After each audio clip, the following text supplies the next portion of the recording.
बिस्मिल्लाहिर्रहमानिर्रहीम। अस्सलाम वालेकुम। कैसे हैं आप सब? मैं हूं साइमा वैस और आप देख रहे हैं मेरा चैनल वैरायटी ऑफ टेस्ट।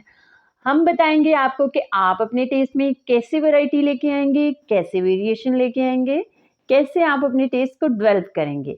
छोटी छोटी टिप्स और ट्रिक्स होती हैं जिनको कि आपने फॉलो करना होता है। इससे ना सिर्फ ये कि आपकी रेसिपी परफेक्ट बनती है बल्कि आपका टेस्ट भी डेवलप होता है।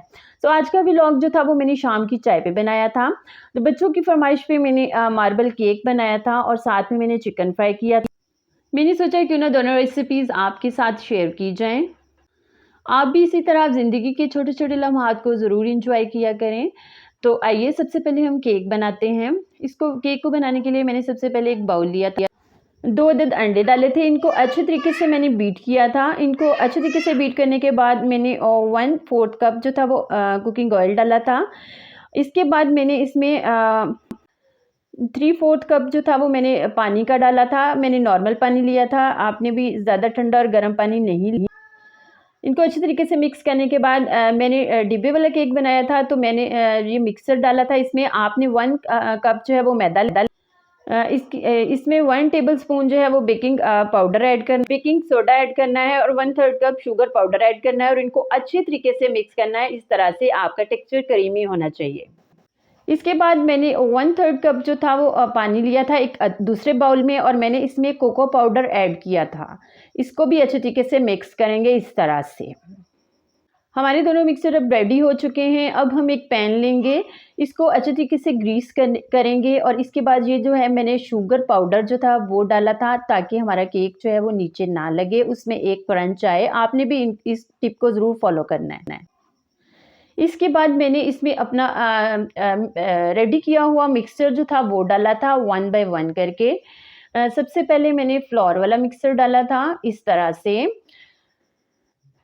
इसके साथ आप अगर मेरे चैनल पे नए हैं तो इसको ज़रूर लाइक करें, शेयर करें, सब्सक्राइब करें। ये आपकी तरफ से खलूस होता है और आपका खलूस हमारे लिए किसी तोहफे से कम नहीं होता। अब ये देखिए हम कोको पाउडर वाला मिक्सचर ऐड करेंगे। इसी तरह से हम लेयर्स लगाएंगे और इस सारे प्रोसेस को कंप्लीट करेंगे। फाइनली जो है वो हम इसमें लास्ट पे जो है वो कोको पाउडर वाला मिक्सचर जो है वो ऐड करेंगे। अब हम इसको एक तवे के ऊपर रख रहे हैं, नीचे बिल्कुल आंच जो है वो स्लो होनी चाहिए। इसको कवर कर देंगे। इसके बाद हम इसके ऊपर एक मोटा कपड़ा डालेंगे ताकि ऊपर से भी इसको ठंड ना लगे। ये ऑलमोस्ट 30 से 35 मिनट लगेगा रेडी होने के लिए। आइए अब हम दूसरी रेसिपी शुरू करते हैं, चिकन फ्राई। इसके लिए मैंने ये एक चेस्ट पीसेस लिए थे, इसको मैंने इस तरह से काट लिया था इस शेप में। अब हम इसको एक बाउल में डालेंगे। अब हम जो है वो इसमें स्पाइसेस ऐड करेंगे। सबसे पहले 1 टेबलस्पून जिंजर गार्लिक पेस्ट लिया है। इसके बाद जो है वो मैंने टीस्पून सॉल्ट ऐड किया था। इसके बाद मैंने 1 टीस्पून इसमें काली मिर्च डाली थी। इसके बाद 1 टेबलस्पून विनेगर डाला था। 1 टेबलस्पून ही मैंने इसमें जो था वो सोया सॉस डाला था। 1 टेबलस्पून ही इसमें रेड चिली सॉस डाला था।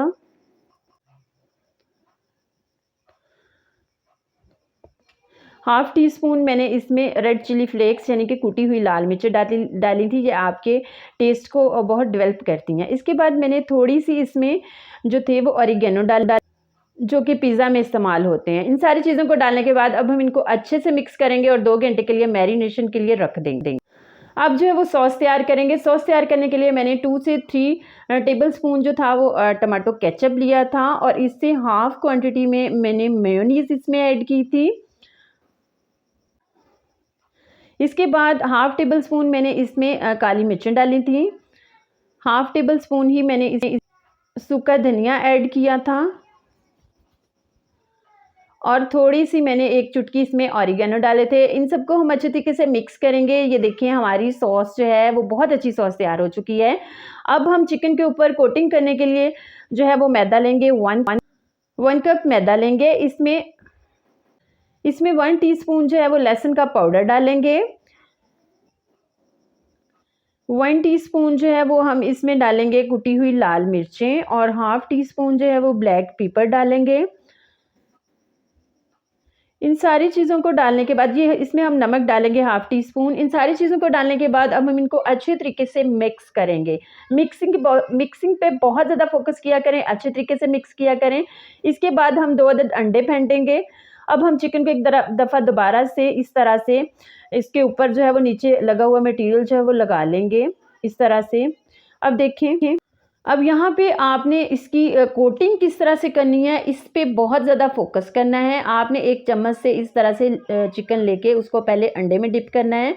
उसके बाद दूसरे चम्मच से आपने इसको मैदे में इस तरह से इसकी कोटिंग करनी है। देखें, आपने हाथ नहीं लगाना, इससे ये होगा कि आपका हाथ गीला हो जाएगा या बहुत ज़्यादा मटीरियल आपके हाथ को लग जाएगा। इस तरह से कोटिंग करने के बाद इसको दोबारा से अंडे में डिप करेंगे और दूसरे चम्मच के साथ अच्छे तरीके से इसको अंडे में डिप करेंगे। अब दोबारा से इसको मैदे में डिप करेंगे। इस तरह से ये देखें, हमारी कोटिंग जो है वो अब इस तरह से अच्छे तरीके से मैदा लगाने के बाद हमारी कोटिंग जो है वो कंप्लीट होगी। इस तरह से हम 1 बाय 1 सारे पीसेस को कोट कर लेंगे, इस तरह से। अब हम इनको चिकन पीसेस को फ्राई होने के लिए रखेंगे। ये देखें, हमारे चिकन पीसेस जो हैं वो फ्राई हो रहे हैं।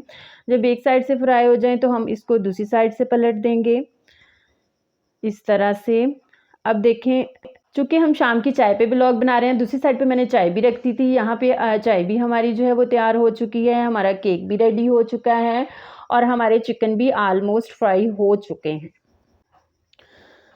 ये देखें, चिकन जो है वो मुकम्मल तौर पे रेडी हो चुका है। अब हम इसको डिश में निकालेंगे। आप देखें इसका कलर कितना प्यारा आया है। अब हम जो है वो इसको डिश में डिश आउट करेंगे।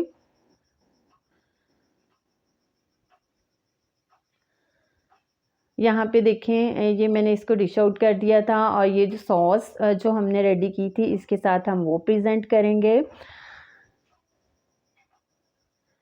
और दूसरी साइड पे हमारी चाय जो है वो भी रेडी हो चुकी है, इसको भी हम कप में डालेंगे। तो आपने इन दोनों रेसिपीज़ को ज़रूर ट्राई करना है और बाद में हमें बताना है कि कैसे बनी थी आपकी रेसिपी। इसके साथ ही अगर आपको मेरी वीडियो अच्छी लगे तो आपने इसको कमेंट में ज़रूर बताना है, इसको लाइक भी ज़रूर करना है और अपने फ्रेंड्स के साथ शेयर भी ज़रूर करना है। और ऐसे ही आपने भी अपनी लाइफ के छोटे-छोटे लम्हात को ज़रूर एंजॉय करना है। इसके साथ मुझे इजाज़त दीजिए। खुश रहें, अल्लाह ताला की रहमतों के साए में रहें। मुझे दें इजाज़त। इंशाल्लाह एक नई रेसिपी के साथ बहुत जल्द आपसे फिर मुलाकात होगी। तब तक के लिए अल्लाह हाफ़िज़।